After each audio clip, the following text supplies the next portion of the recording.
Hey, welcome to another episode of GeekOutdoors.com. If you spend any time on my channel, you probably see that I have a lot of Linux content because Linux as an operating system is something that I've been using for many years and I absolutely love it.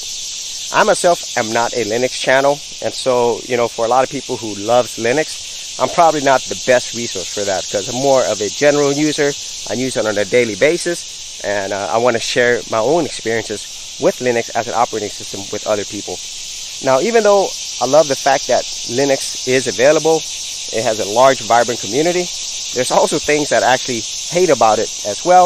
And so today, I'm going to talk about the top 5 bad things about Linux, and it's specifically about the community that actually surrounds Linux. So the first thing is the whole idea that you are a Linux elitist, okay? And so I think for people who are in the Linux community, they've probably heard of this before, where you are a Linux user, and because of that, you feel like you're better than people who either don't use Linux or don't know as much as you do.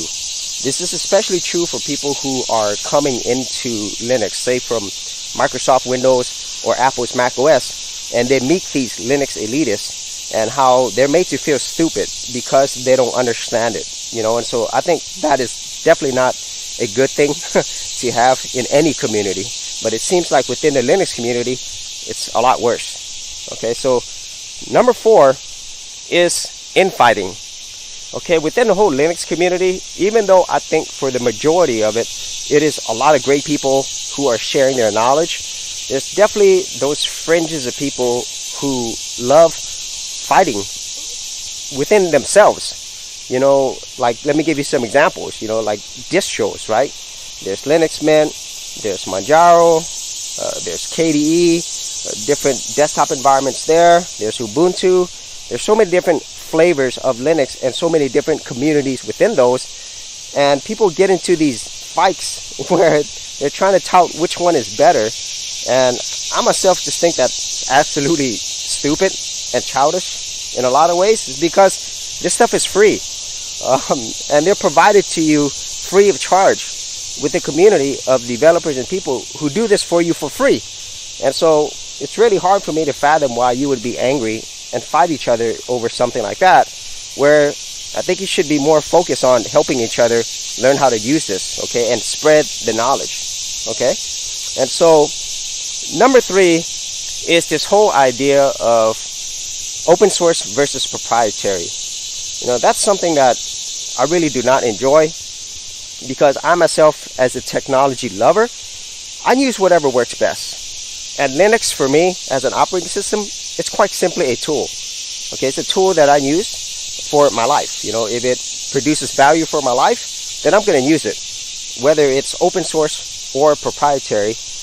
And in the whole Linux community, and once again, it's primarily this fringe group of people, which is actually growing, that if you are not using everything open source, then you are a bad person, or you're stupid, or you are pro-proprietary, or something really ridiculous like that.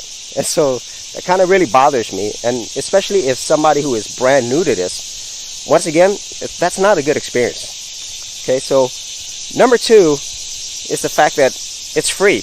I just mentioned that a little bit earlier.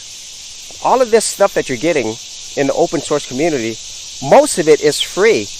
And so when people complain about things that are free, or they really start battles and fights, that doesn't make any sense. I mean, if you paid for it, okay, I get it. There is some definitely legitimate justifications for you being heated about things, because obviously you paid money for it, okay? So for people who are complaining about Apple's Mac OS or Microsoft Windows, I get it, because you paid a lot of money, you are within their ecosystem. But in the whole Linux operating system space, 99% of the times you haven't paid a single penny for it. And most people who use it, they are happy to get it for free. And in my opinion, I think that's one of the best things that Linux as an operating system provides, where they are providing a freely available operating system for everybody to use. Okay, so I definitely do not understand that line of thinking. And so what is the number one thing that I hate about the Linux, specifically the Linux community? Well, it's the fact that it's just an operating system.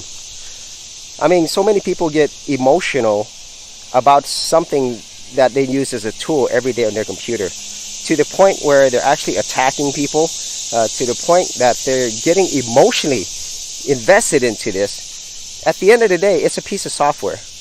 Okay, and some people might not like that, but that's what it is. I could think of a lot more important things to really get heated about and to get emotional. But at the end of the day, nobody really cares which operating system you use. The only people who cares are usually the people within the fringes that I just mentioned throughout this whole thing. And so that is it for my top 5 things that I hate about Linux, specifically the Linux community. I hope that things do get better, but it seems like as time goes on, as more people get into it, it seems like there is a trend of people who are growing into this fringe of people who probably should reevaluate where they're spending all their energy. Okay, so that's just my opinion. So if you had any thoughts on this, whether you agree or whether you disagree, you should leave that in the comments area below. And as always, if you did get value out of these videos, be sure to share, like, and of course, subscribe. Hey geeks, if you are a creative geek like me and you wanted to learn how to create content on YouTube and other places on the internet, then check out my Go Content Creators group, where you'll get access to 30 videos plus additional content for all the creative geeks out there. And the best part of it is, all of this is free. Simply head over to the link below, check out my page, and sign up for my Go Content Creators group. Thanks for watching, and I'll see you on the other side. Thanks for checking out this episode. And as always, if you like these videos, be sure to click on the subscribe button. And for full written content, audio content, and additional geek stuff, head over to geekoutdoors.com, and I'll see you outdoors on the very next episode.